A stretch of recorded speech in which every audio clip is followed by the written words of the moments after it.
اور کیا نام ہے, اسپیکر صاحب, ڈپٹی اسپیکر اس چیز کو انشور کر رہے تھے کہ جی لیڈرشپ پہ یا کوئی ایسی بات جس سے دونوں سائڈ میں کسی کی بھی دل آزاری ہو رہی ہے وہ نہ ہو. لیکن کل جو ہے وہ اچانک ایم کیو ایم کے جو ممبر ہیں فرحان انصاری صاحب, دیکھیں انہوں نے بالکل آپ بات کریں, ہمارے منصوبوں پر تنقید کریں, کرپشن پر بات کرنا چاہتے ہیں بالکل کریں, لیکن اس کی اجازت تو نہیں دی جا سکتی کہ اگر آپ کھڑے ہو کر اسمبلی فلور پر تمام ممبرز کو بے شرم بے غیرت کہیں گے. اس بات کی تو اجازت نہیں دی جا سکتی کہ آپ پوری اسمبلی کو تھریٹ کریں کھڑے ہو کر, جو آپ لوگ چلا بھی رہے ہیں کلپ. تو یہ والی ایم کیو ایم تو پاکستان پیپلز پارٹی کو کبھی بھی ایکسیپٹیبل نہیں تھی. پاکستان پیپلز پارٹی کو کیا, اس ملک کے کسی ادارے کو بھی وہ ایکسیپٹیبل نہیں تھی جو بوری بند لاشیں اور بھتہ خوری ٹارگٹ کلنگ پہ بات کے ساتھ چلتے تھے. تو اس وجہ سے انہوں نے بات کی.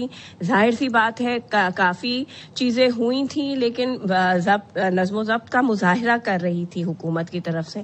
لیکن کل یہ بات جب لمٹ کراس ہوئی تو ظاہر سی بات ہے کہ سینئر منسٹر صاحب کو بھی غصہ آیا, باقی ممبرز کو بھی غصہ آیا. اگر آپ میرا نام لے کے تقریر میں کوٹ کریں گے تو ظاہر سی بات ہے جو ممبرز ہوں گے وہ ناراض ہوں گے. اور اس بات کو انشور کرنے کی ہم نے کوشش کی کہ کسی کا نام نہ لیا جائے. تنقید کرنا حق ہے. میں وہی جاننا چاہ رہا ہوں سعدیہ, کیونکہ سندھ صاحب کل وہاں پر موجود بھی تھیں, پھر آپ نے اپنی تقریر میں جواب بھی دیا تھا کافی باتوں کا. میں جاننا یہ چاہ رہا ہوں کہ یہ it was just about the threat جو ابھی ہم چلا رہے ہیں, بس یہی بات تھی, اس بات کے اوپر گرما گرمی شروع ہوئی ہے, اس سے پہلے یا اس کا کوئی بیک گراؤنڈ ہے اس بات کا؟ نہیں جی, اس کا کوئی بیک گراؤنڈ, میں تو آپ کو کہا کہ پچھلے 3 دن سے پیپلز پارٹی کی گورنمنٹ اسپیشلی ہوم منسٹر صاحب انشور کرتے ہیں کہ کسی کی دل آزاری نہ ہو, کوئی بات نہ ہو. اور آپ نے دیکھا بھی ہے کہ 3 دن سے بہت اسموتھ اجلاس چل رہا تھا. مجھے یہ لگتا ہے کہ جو ایم کیو ایم کے ہمارے ممبرز ہیں وہ ان کو ہیڈ لائنز میں آنے کا شوق ہے اور چیپ سٹنٹس کرنے کا شوق ہے, جس کی وجہ سے کل فرحان صاحب نے اس طرح کا بیان دیا. جب دیکھیں ظاہر سی بات ہے ایکسپیرینسڈ رکن اسمبلی ہیں اور کافی سالوں سے اسمبلی میں آ رہے ہیں جا رہے ہیں, ڈیکورم کا پتہ ہے, ہر چیز کی سب چیزوں کا پتہ ہے. جاننا میں آپ سے یہ چاہ رہا ہوں کہ جب ان کو اس بات کا سب کو پتا ہوتا ہے اس بات کا کہ کچھ الفاظ حذف ہو جائیں گے, جب اس بات کا علم تھا کہ الفاظ یہ حذف ہو جائیں گے اور نہ یہ کہیں پہ نشر بھی نہیں کیے جائیں گے, پھر اتنی سخت باتیں کرنے کا, سخت جملے بولنے کا کیا فائدہ تھا؟ وہ یہ کہتے ہیں کہ بی آر ٹی جو منصوبہ ہے وہ پیپلز پارٹی کی گلے کی ہڈی بنا ہوا ہے, 18 سال کی وہ مانگتے ہیں کہ کیا کام ہوا اس کارکردگی کی رپورٹ. تو آپ کو لگتا ہے کہ وہ پیپلز پارٹی کی کام پہ تنقید کرنا چاہ رہے تھے یا وہ پیپلز پارٹی کے جو ممبرز ہیں, جو رہنما ہیں, ان کے اوپر پرسنل تنقید کرنے کا وہ ارادہ رکھتے تھے؟ دیکھیں پہلی بات تو یہ کہ میں نے آپ کو شروع میں کہا سائن, ہمیں دیکھیں آپ لوگ تمام میڈیا, آپ کی بات نہیں, تمام میڈیا جو ہے وہ پیپلز پارٹی کی کارکردگی پہ کوشچن کرتا ہے, ہم اس کو سنتے ہیں نا. ہم وہ جماعت ہے کہ پریزیڈنٹ آصف علی زرداری صاحب تک پہ تنقید ہوتی ہے, لیکن پیپلز پارٹی اس طرح کبھی بھی اگریسولی رسپونڈ نہیں کرتی یا ناراضگی نہیں کرتی, چاہے وہ کوئی بھی چینل ہو, کوئی بھی کھڑے ہو کر ان پہ. ہماری نہ ایسی تربیت ہے, نہ پیپلز پارٹی کی ایسی روایت ہے. منصوبوں پر تنقید کرنا بالکل اپوزیشن کا کام ہے, اس پہ بات کرنا, ہماری کارکردگی پہ بات کرنا بالکل اپوزیشن کا بات ہے. اس میں کوئی بات نہیں کہ جی گٹر پہ ڈھکن نہیں تھے, بی آر ٹی کا کیا پرابلم ہے, پبلک سروس کمیشن کا کیا پرابلم ہے. اس پر بات کرنے پر پاکستان پیپلز پارٹی نے کبھی کسی کے خلاف وہ نہیں کی. بالکل ٹھیک ہے, ہم بھی تقریروں میں جواب دیتے ہیں, ہم بھی تقریروں میں بات کرتے ہیں, لیکن اگر آپ کھڑے ہو کر وہاں تھریٹ کریں گے, آپ وہاں لوگوں کو کھڑے ہو کر بے شرم کہیں گے, آپ انٹائر اسمبلی کو بے شرم کہہ رہے ہیں. تو یہ باتیں مجھے نہیں لگتا کہ کوئی بھی پولیٹیکل پارٹی چاہے وہ پیپلز پارٹی ہو، اگر ہم یہاں سے کھڑے ہو کر یہی الفاظ جس لہجے میں وہ بات کر رہے تھے ایم کیو ایم کے لیے کہیں تو کیا ایم کیو ایم کو ایکسیپٹیبل ہوگا یا پی ٹی آئی کو ایکسیپٹیبل ہوگا؟ بالکل، یہ تو یہ ظاہر ہے یہ پارلیمانی زبان نہیں ہے اور اس کو کوئی بھی نہیں ہے۔ اور پھر دیکھیں وہ اسی وقت یہ بات ہوئی تھی کہ ظاہر سی بات ہے کہ اسمبلی کے ریکارڈ سے تو اس پوری تقریر کو حذف کرنے کے لیے اسپیکر صاحب کو پارلیمانی منسٹر صاحب نے کہا، لیکن دیکھیں پورے سوشل میڈیا پہ پورے میڈیا پر وہ تقریر سرکولیٹ کر رہی ہے۔ آپ کیا میسج دے رہے ہیں اپنی آنے والی نسلوں کو کہ اسمبلیوں میں اس طرح کی زبانیں استعمال ہوتی تھیں؟ ہم یہ سادیہ اس چیز میں میں بھی یہی کہوں گا کہ ظاہر ہے ہم بھی تنقید برائے اصلاح کرتے ہیں، لیکن یہ اس طرح کے الفاظ استعمال کرنا یہ بالکل درست نہیں ہے، غیر پارلیمانی زبان بالکل ایکسیپٹیبل نہیں ہے۔ لیکن ساتھ ساتھ میں آپ کو یہ بتا دوں سعدیہ، یہ تو چلے ایم کیو ایم والا ایشو ہو گیا، جماعت اسلامی کو بڑے شکوے ہیں سعدیہ، وہ یہ کہتے ہیں کہ 18 سال سے سندھ اور کراچی پر پیپلز پارٹی قابض ہے، صوبے میں بچوں کو تعلیم اور صحت کیوں نہیں مل رہی؟ حافظ نعیم الرحمان صاحب فرماتے ہیں کہ گلگت بلتستان میں ارکان کی خرید و فروخت ہمارے پیسوں سے کی جا رہی ہے۔ یہ ان کا بڑا بیان ایک سامنے آیا، تو یہ جی بی والے معاملے پہ بھی بتا دیں، اور دوسرا وہ پھر کارکردگی پہ تنقید کریں پیپلز پارٹی کی۔ دیکھیں بات یہ ہے کہ میں نے یہ بات میں بہت دفعہ کہہ چکی ہوں اور میں آج پھر آپ کے چینل کے توسط سے کہوں گی کہ جماعت اسلامی کے ناکام ترین ناظم اعلیٰ یا وہ امیر جو ہیں وہ حافظ نعیم ہیں۔ وہ جماعت اسلامی کو ان کی کارکردگی دیکھنی چاہیے، ان کی شورا کو۔ پاکستان میں جماعت اسلامی تمام الیکٹورل پروسیس سے باہر ہے، کہیں بھی کامیابی نہیں ہے۔ دیکھیں ان کو غم ہے، ان کو دکھ ہے، ویسے تو وہ نون لیگ کے خلاف ہیں، ویسے تو وہ پیپلز پارٹی کے خلاف ہیں، لیکن جی بی میں تو نون لیگ سے اتحاد کیا ہوا تھا نا، وہاں تو اتحادی بن کے نون لیگ کے الیکشن لڑ رہے تھے، لیکن پھر بھی کامیاب نہیں ہوئے۔ اس شہر نے ان کو مکمل طور پر ریجیکٹ کیا ہے، اور میں یہ بات آج آپ کے چینل کے توسط سے کہہ رہی ہوں کہ وہ جو 9 ٹاؤن اس وقت بھی جماعت اسلامی کے پاس ہے اس شہر میں، وہ اگلا جب بلدیاتی انتخابات ہوں گے تو وہ بھی جماعت اسلامی کے پاس نہیں آئیں گے۔ ہم پہ کرپشن کا الزام لگاتے ہیں، جو وہ ماڈل کالونی والا ایک چیئرمین ہے جو ملک سے چلا گیا ہے اور واپس آنے کو تیار نہیں ہے۔ کسی دن جماعت اسلامی اس کے بارے میں بھی تو وضاحت وہ یہ کہتے ہیں کہ جی بی میں پیپلز پارٹی نے ارکان کی خرید و فروخت کی ہے عوام کے ٹیکس کے پیسوں سے۔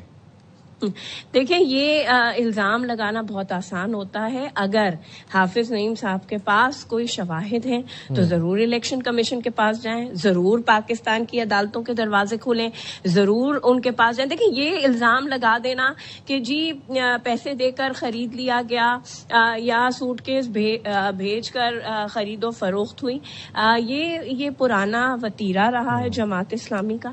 ڈکٹیٹرز کی گود میں پلنے والے جو ہیں وہ جمہوریت کا درس پاکستان پیپلز پارٹی کو دے رہے ہیں۔ تو میں ان کے لیے یہی کہوں گی کہ جماعت اسلامی کی شورا کو اجلاس بلانا چاہیے اور اپنے ناکام ترین امیر جماعت اسلامی حافظ نعیم صاحب کی کارکردگی کو جانچنا چاہیے۔ ٹھیک ہے، سعدیہ جاوید ہمارے ساتھ موجود تھیں، بہت شکریہ سعدیہ آپ کا، آپ نے باخبر سویرا کے لیے وقت نکالا، ان کا کامنٹ آپ نے، ان کا موقف سن لیا پیپلز پارٹی کا۔ کل جو سندھ اسمبلی میں ہوا اس پہ پیپلز پارٹی کا موقف ہم آپ کو سنا چکے ہیں۔ موونگ فارورڈ، کراچی کی تاریخ میں بہت سے ایسے دلخراش واقعات ہیں، سانحات ہیں جو کہ ہم بھلائے بھی نہیں بھولتے، وہ ان میں سے ایک ہے گل پلازا، سانحہ گل پلازا کی میں بات کر رہا ہوں۔ اب سانحہ گل پلازا کی جو اس کے حوالے سے جو اپڈیٹس ہیں ان میں آپ کو یہ بتا دیں کہ پولیس نے تنویر پاستہ اور ان کے ساتھیوں کو ذمہ دار قرار دے دیا ہے۔ اب مقدمے کے چالان میں تنویر پاستہ، حذیفہ، عمار، اسماعیل، امین، رمضان، نعمت اللہ ذمہ دار قرار دیے گئے ہیں۔ ذرائع یہ بتاتے ہیں ہمیں کہ پروسیکیوشن نے پولیس کا جو پیش کردہ چالان تھا اعتراضات لگا کر واپس کر دیا۔ اچھا، پھر اس کے بعد پولیس کی تفتیش کو ناکافی قرار دیا گیا۔ اب اس پہ کیا تفصیلات ہیں، اس حوالے سے ہم اپنے نمائندے سے بھی جانیں گے۔ ہمارے ساتھ موجود ہیں فاروق سمیع۔ فاروق بتائیے گا، پولیس نے تنویر پاستہ اور ان کے ساتھیوں کو سانحہ گل پلازا کا ذمہ دار قرار دے دیا ہے؟ سائم بالکل ایسے ہی ہوا ہے. تاہم سائم یہ نئی بات نہیں ہے. سانحہ بلدیہ ہو جس میں 259 افراد شہید ہوئے جل کر, یا سانحہ گل پلازہ ہوں, پولیس کی تفتیش کے حوالے سے خامیاں بدستور ویسی کی ویسی ہی موجود ہیں. سانحہ گل پلازہ میں متاثرین کو ہی پولیس نے ذمہ دار قرار دے دیا ہے, جن میں یونین کے صدر تنویر پاستہ ہیں, اس کے ساتھ ساتھ ان کے نائب صدر اور جن کے آپ نے سب کے نام لیے, اور نعمت اللہ کا جو آپ نے نام لیا سائم, یہ وہ نعمت اللہ ہیں جن کی اوپر یہ کہا جا رہا ہے کہ ان کی دکان سے یہ آگ شروع ہوئی, یعنی پھولوں کی اس دکان سے جو آگ شروع ہوئی تو اس کو جو ہے آپ نے ذمہ دار قرار دے دیا. تاہم جو پروسیکیوشن نے ہمارے ذرائع کے مطابق نقائص نکالے ہیں, غلطیاں نکالی ہیں پولیس کی تفتیش میں, اس میں یہ کہ اگر پھولوں کی دکان سے آگ شروع ہوئی تھی تو کوئی عینی شاہد وہاں پر آپ نے کیوں نہیں شامل کیا. اسی طرح جو سی سی ٹی وی کی فوٹیجز تھیں وہ بھی اس کے اندر شامل نہیں کی گئی تھیں. اسی طرح جو عینی شاہدین کی جو تعداد ہے وہ بھی موجود نہیں ہے کوئی,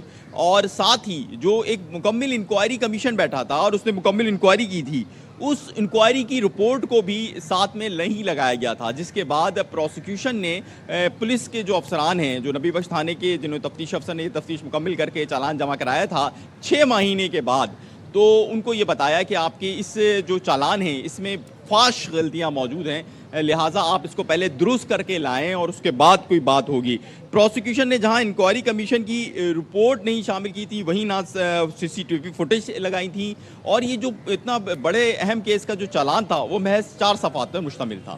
جی اچھا, نہیں فاروق, میں ذرا جاننا یہ چاہ رہا ہوں کہ پولیس نے مورد الزام ٹھہرایا ہے صدر مارکیٹ ایسوسی ایشن گل پلازہ تنویر پاستہ کو اور ان کے ساتھیوں کو, کس چیز کے لیے ان کو الزام ان پہ لگایا جا رہا ہے؟ کہ وہ فلاور شاپ میں آگ لگی تھی ان کی وجہ سے لگی تھی, یا پھر وہاں پہ فائر ایکسٹنگوشنگ آلات موجود نہیں تھے, یا سرے سے پولیس کا یہ کہنا ہے کہ آگ لگائی تنویر پاستہ نے؟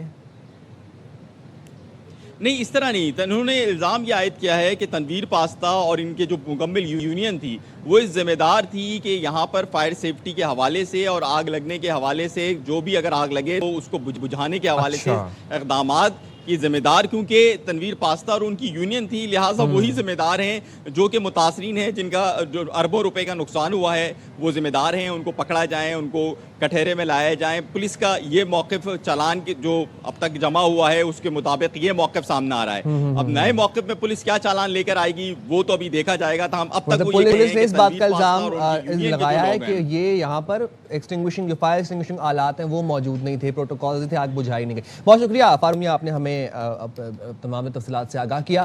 یہاں پر وقت تو ایک چھوٹی سی بریک کا. we'll be back after a break. Stay there with us.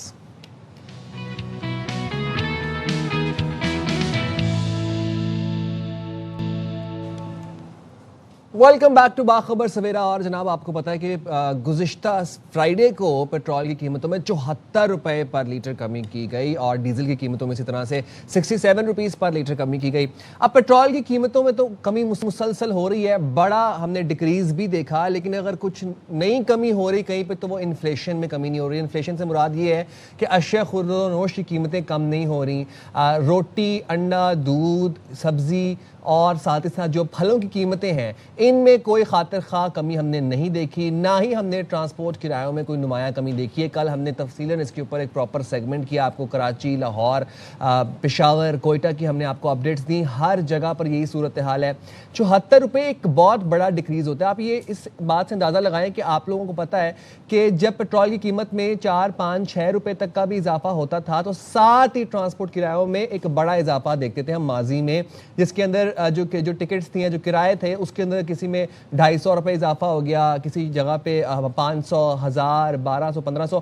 اب جب 74 روپے کا ڈکریز ہوا ہے تو اتنا بڑا ڈکریز کرایوں میں کیوں نہیں آ رہا؟ کیوں نہیں سبزیاں اتنی سستی ہو رہی ہیں؟ کیوں نہیں انڈے, دودھ اتنے سستے ہو رہے ہیں؟ ہمارے پاس تو ہمیں تو یہ جسٹیفیکیشن دی جاتی تھی نا کہ جناب پیٹرول مہنگا ہو گیا ہے, اب وہ جو جنگ لگی ہوئی ہے, اب تو جنگ میں تو اب امن کی طرف بات جا رہی ہے, اب تو سیز فائر ہوا ہے اور بہت جلدی ہم ایک پائیدار امن معاہدہ بھی کر لیں گے. پھر اس کے بعد یہ اثرات, جو ریلیف ہے جو کہ ہمیں وفاقی حکومت نے دیا ہے, یہ عام عوام تک, نچلی سطح تک کیوں نہیں پہنچ پا رہا؟ مقامی حکومتیں کہاں ہیں؟ ACDCs کہاں پہ ہیں؟ یہ بھی جانیں گے اور اس پر بات بھی کریں گے. تو آپ کو بتائیں کہ پاکستان میں رواں سال فروری میں پیٹرول